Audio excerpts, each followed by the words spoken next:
Halo murid-murid ibu yang terpelajar, Assalamualaikum. Video kali ini kita masih membahas buku bahasa Inggris When English Rings a Bell untuk siswa kelas 7 SMP. Materinya terkait dengan chapter 5 It's a Beautiful Day part kedua. Artinya ini lanjutan materi tentang It's a Beautiful Day. So, murid ibu yang terpelajar, are you ready to study? Let's check it out!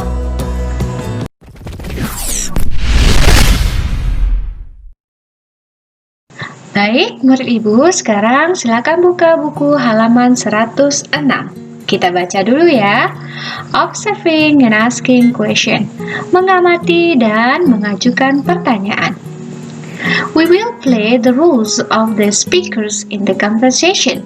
Kita akan bermain peran dari penutur di dalam percakapan. Here, what we will do. Berikut apa yang akan kita lakukan. First, pertama, we will listen carefully to our teacher read the conversation. Kita akan dengarkan dengan hati-hati guru kita membaca percakapan. Second, kedua, we will repeat the conversation after our teacher sentence by sentence. Kita akan ulangi percakapan setelah guru kita kalimat demi kalimat. Then, kemudian, in a groups, we will play the roles of the speaker in the conversation. Di kelompok, kita akan bermain peran sebagai penutur atau pembicara di dalam percakapan tersebut. We will say the sentences loudly, clearly, and correctly. Kita akan sebutkan kalimat-kalimat dengan lantang, dengan jelas, dan dengan tepat. Nah, murid ibu, sekarang kita mulai percakapan pertama at school, di sekolah. Kita baca ya. Ini percakapan antara Edo dan Siti. Siti, your house is far from your school, but you always come on time. I always go to school at 6 a.m. That's why I'm never late. Nah, kita terjemahkan ya. Siti, rumah kamu jauh dari sekolah kamu. Tapi kamu selalu datang tepat waktu. Saya selalu ke sekolah jam 6 pagi. Oleh karena itu, saya tidak pernah terlambat. Nah, murid ibu, sekarang kita bahas satu-satu. Your house. Nah, ada your house di sini. Ini adalah possessive adjective yang pernah ibu jelaskan. Apa itu possessive adjective maksudnya? Nah, kita bahas sedikit ya. Your house. Nah, ini untuk menunjukkan kepemilikan rumah kamu. Nah, kalau rumah kamu, your house, rumah dia perempuan. Ayo apa? Her house. Rumah dia laki-laki. His house. Nah, pembahasan ini terkait dengan apa? Nah, possessive adjective. Nah, perhatikan ini. Jika subjeknya I untuk menjadi kepemilikan atau possessive adjective menjadi my. Jadi rumah saya my house. Rumah kamu your house.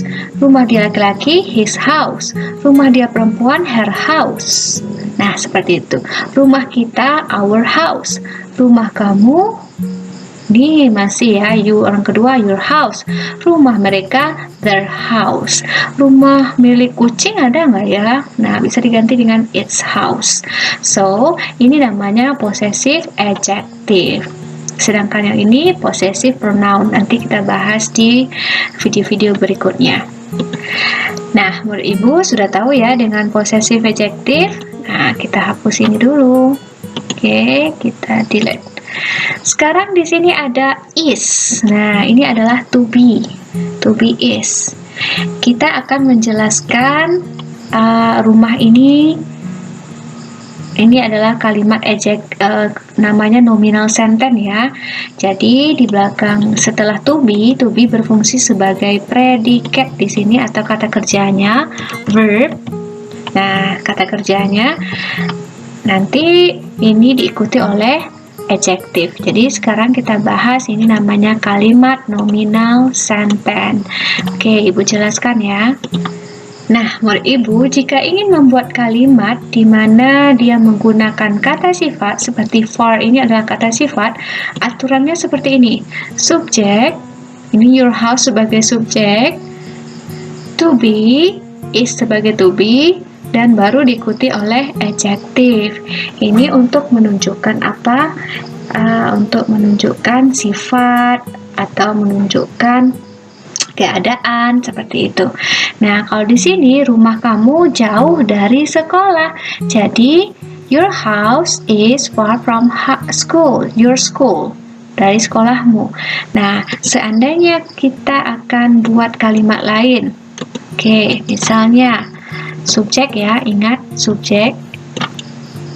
Nah, to be ini mengikuti subjek. Jadi dia setuju dengan subjeknya.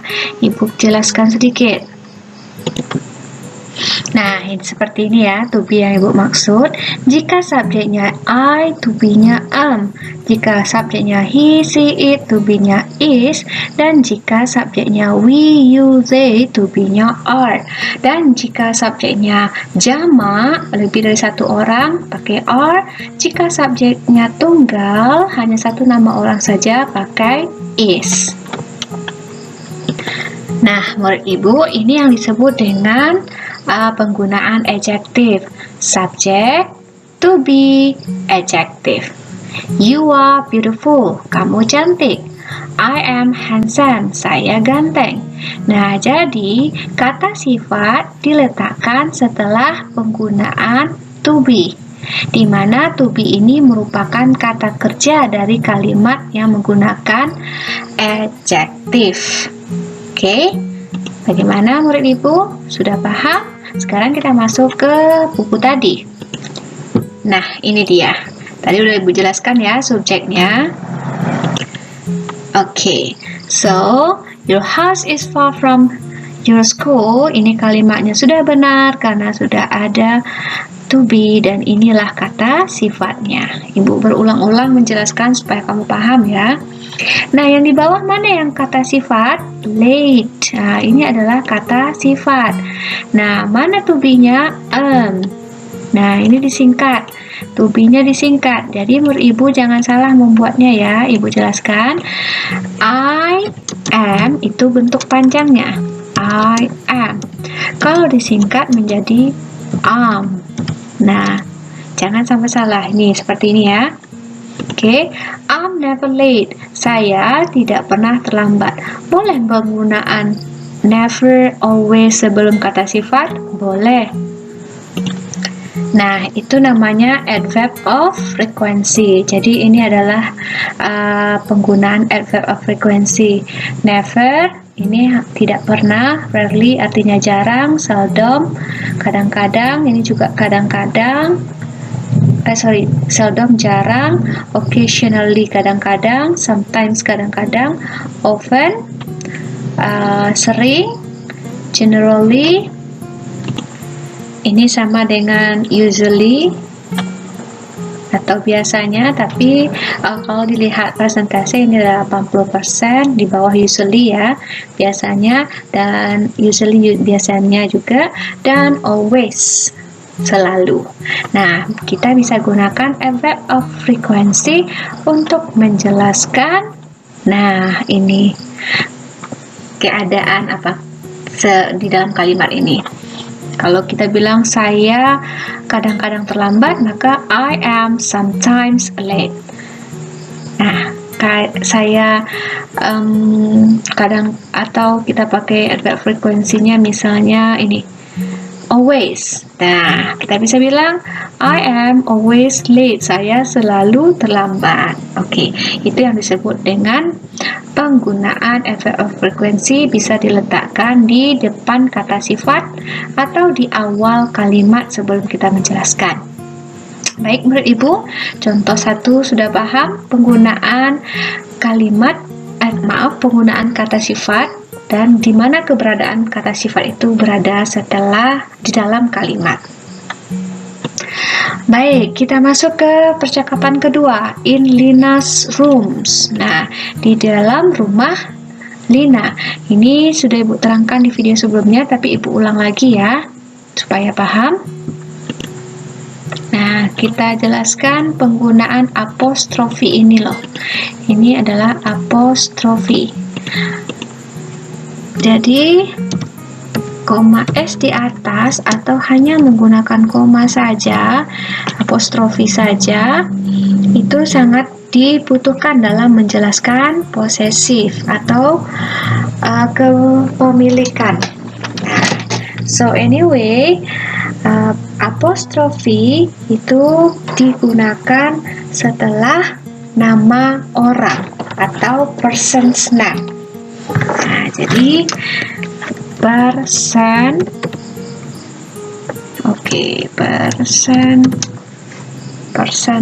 name. Nah, seperti ini. Jadi nama orang dulu, baru diikuti oleh apostrofi S. Nah, kalau begitu, ruangan Lina, Lina's room. Nah, ini penggunaan apa tadi? Masih menurut Ibu? Ibu sebutkan seperti apa yang apostrofi ya. Nah, apostrofi ini juga harus kamu kenal. Kalau seandainya dia nama orang itu berakhiran S, maka kita bisa gunakan dua cara. Misalnya namanya Charles. Boleh kita pakai Charles room, misalnya ruangan Charles, atau boleh kita sebut seperti ini tulisannya. Oke. Charles. Nah, gini aja. Room. Nah, ini yang Ibu bilang apostrofi saja atau apostrofi S. Nah, boleh Charles room atau boleh hanya Charles pakai apostrofi saja. Gitu. Paham?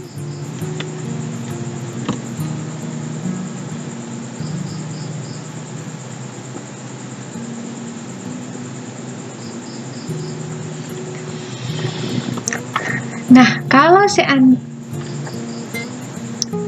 seandainya jamak.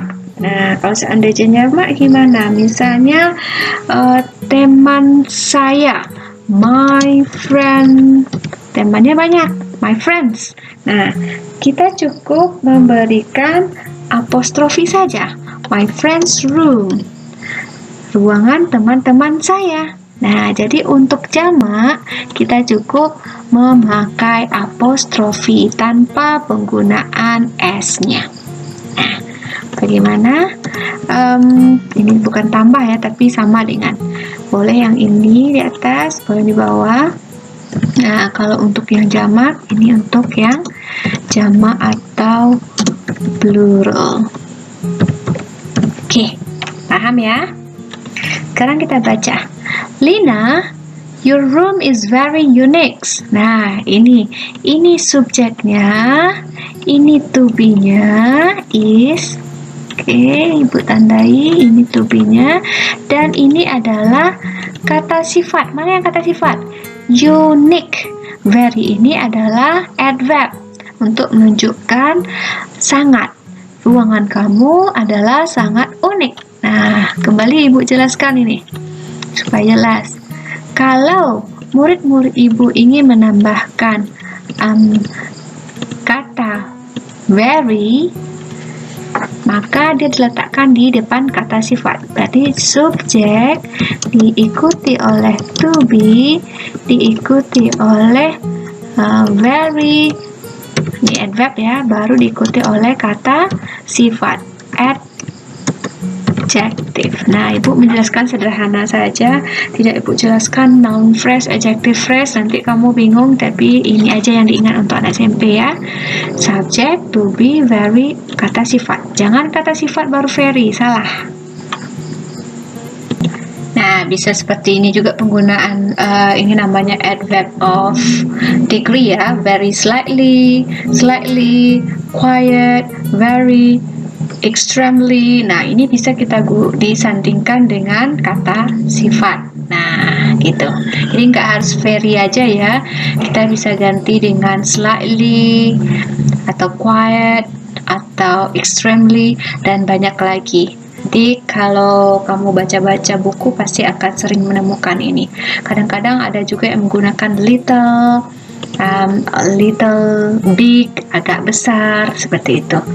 Nah, jadi jangan hanya terfokus pada itu. Yang terpenting ini namanya adverb of degree, di mana letaknya harus berada di depan kata sifat. Jadi, Lina, ruangan kamu sangat unik. It has things with many different colors and shapes. Ini mengacu ke ruangan tadi ya. Ruanganmu memiliki benda-benda atau hal-hal with many different color, dengan warna-warna yang banyak dan bentuknya. Jadi warnanya banyak sekali, berbeda-beda, dan bentuknya. Bisa kita artikan kamarmu memiliki banyak hal dan dengan berbagai warna dan bentuk. Yes, that's right. Nah, ini juga kata sifat. Ya, itu benar. Maka ini is ya, tapi disingkat dengan that. That is menjadi that's. Nah, boleh. Benar. It has two pink chairs, a red bed, a rectangle table. Nah, itu maksudnya ruangan tadi, kamar tadi memiliki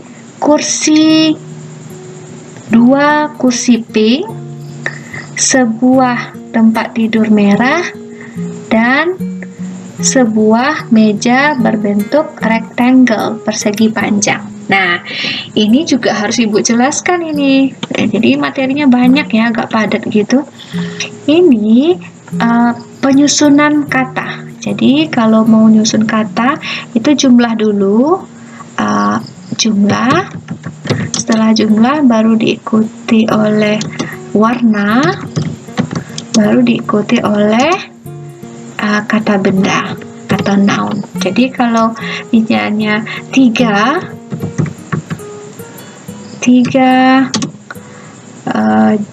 meja coklat, berarti brown table.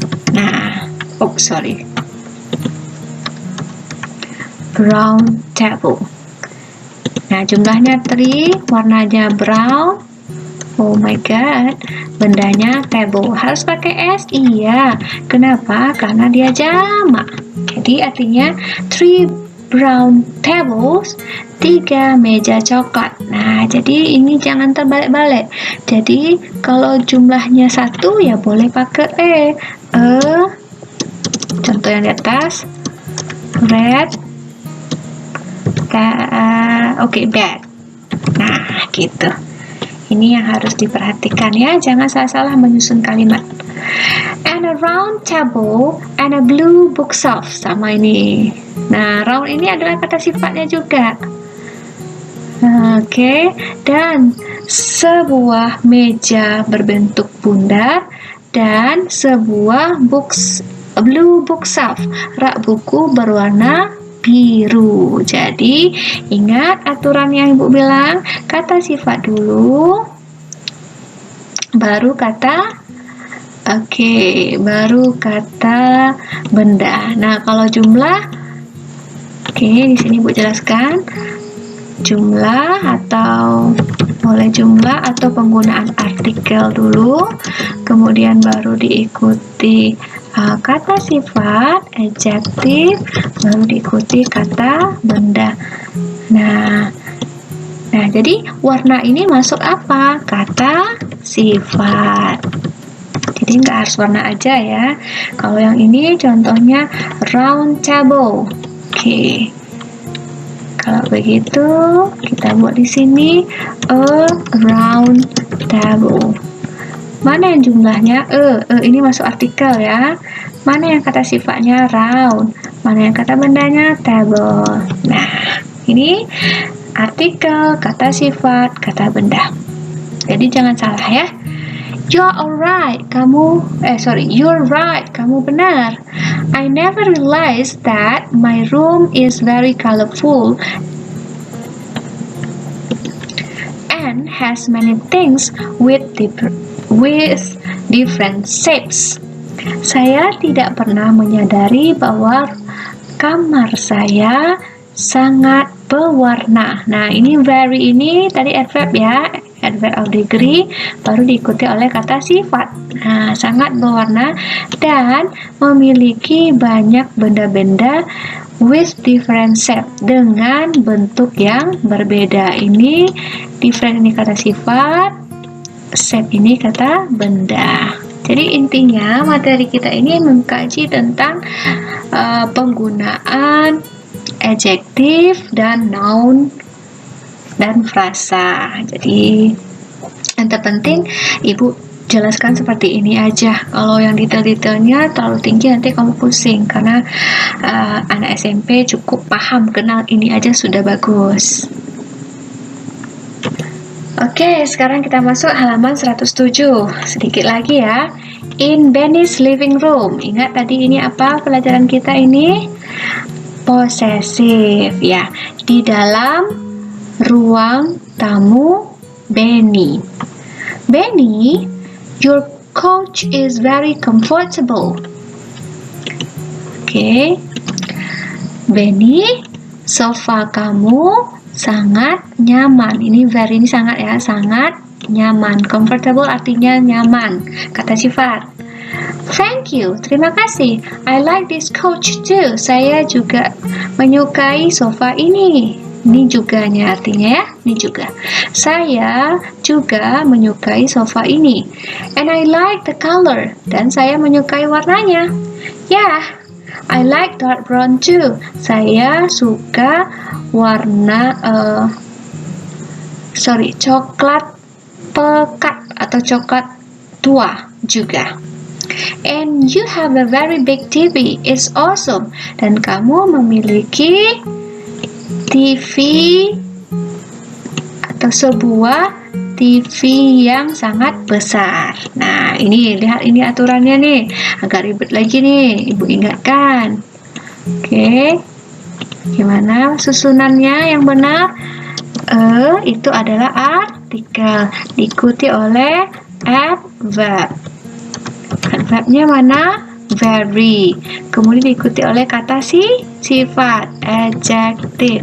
Mana yang adjektifnya? Adjektifnya adalah big. Kemudian baru kata benda. Nah, itu aturannya. Very, adjektifnya big. Kemudian kata bendanya TV.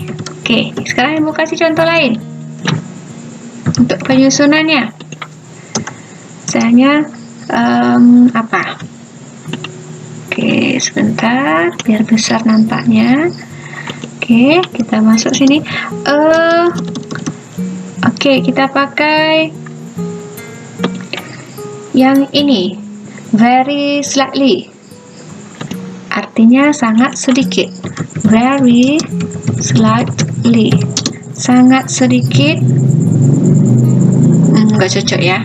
Detail aja sedikit, nggak cocok. Nah, ini aja. Slightly beautiful room. Slightly ini artinya sedikit. Jadi artinya sebuah ruangan yang sedikit cantik. Nah, susunannya sama. Ini artikel, adverb itu slightly, adjektifnya beautiful, nounnya room. Nah, ini susunannya ya. Jadi artikel. Artikel boleh artikel an, atau boleh pakai z, boleh. Nah, baru diikuti oleh adverb, adjective, noun. Ini susunannya.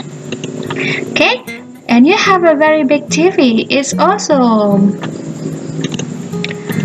Itu mengagumkan. Nah, ini kata sifat. Ini singkatan dari is. Jadi it's, atau boleh tulis it is. Oke, kita lanjut yang terakhir. In Siti's kitchen. Di dalam dapur Siti, milik Siti maksudnya. Sorry guys, the kitchen is small. It's not comfortable for all of us. Sorry teman, dapurnya kecil. Nah, ini yang Ibu tandai, ini kan subjek, to be, kata sifat. It is not comfortable, ini subjeknya it's, kemudian to be-nya is, not kalau dia negatif. Nah, ini tidak nyaman untuk kita semua. It's okay, tak apa-apa. I think it's very nice kitchen. Saya pikir ini dapur yang sangat bagus atau sangat nice itu sama artinya dengan bagus ya. Okay, look at this purple dish rack. Lihat rak piring yang berwarna ini purple ungu. Okay, it's very cute. Ini sangat lucu. Yes, and everything is very well organized. Dan semuanya is to be-nya ini very adverb, sangat teratur. Ini kata sifat. Nah, well organized kata sifat. It is a very neat kitchen. Ini sebuah dapur, nah, yang sangat rapi. Nah, jadi Ibu tandai ini sebuah dapur yang sangat rapi. Mana yang kata sifat? Nah, ini dia yang kata sifat. Nah, murid Ibu, dari dua percakapan ini mana yang kata sifat? Comfortable, big, awesome, small, comfortable, nice, cute, well organized, dan neat. Itu kata sifat. Warna juga kata sifat. Iya, seperti brown, purple itu kata sifat. Namun ini yang jelas kata sifatnya. Ingat, sebelum kata sifat harus ada to be. Nah, begitu. Jadi nggak bisa dibilang saya ruangan ini nyaman, this room comfortable. Tidak bisa. Kita wajib menggunakan to be. This room is comfortable. Baik, murid Ibu, sekian dulu penjelasan kita untuk chapter 5 lanjutannya atau parts kedua, di mana kita khusus membahas tentang penggunaan kata sifat atau adjektif dan di mana posisinya berada, serta juga Ibu sudah menjelaskan